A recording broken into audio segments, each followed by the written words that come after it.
Ապրիլի 24-ը հայության համար ընդհանրապես հիշատակի օր է, որ 1915-ին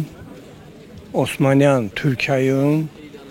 բնիկ հայության նկատմամբ իրականացվեց աննախադեպ ցեղասպանություն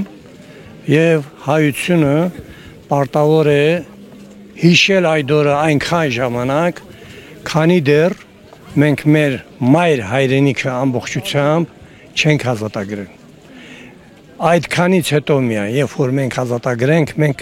երևի թե կդադարենք հիշել այդ։ Քանի որ մենք մոռացել ենք, որ ցեղասպանությունը 1915-ին չի սկսվել, ցեղասպանությունը սկսվել է 1555 թվականին, երբ որ թուրքերը փաստորեն գրավեցին մեր երկիրը, այդ ժամանակվանից մինչ այսօր իրականացում է անընդհատ ցեղասպանություններ եւ քանի որ մենք չենք հիշում եւ չենք պատասխանում այդ ամենին, դա շարունակական բնույթ է կրելու։ Մինչեւ որ հայությունը գիտակցի, որ ինքը գործ ունի մի հակառակորդի հետ, որը վճռել է իր գոյությունը պահպանել մեզ ոչնչացնելու ճանապարհով։ Միակ ուղին, այո, մենք պետք է հետ գրավենք մեր մայր Արցախը այսօր,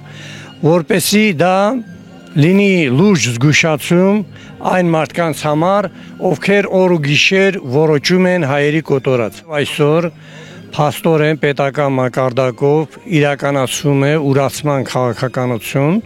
եւ այսօր երիտասարդությունը տեսնում եք լցվել է այստեղ, որով իր բողոքի ձայնն է փաստորեն բարձրացնում այդ ուծացման, մոռացման դեմ եւ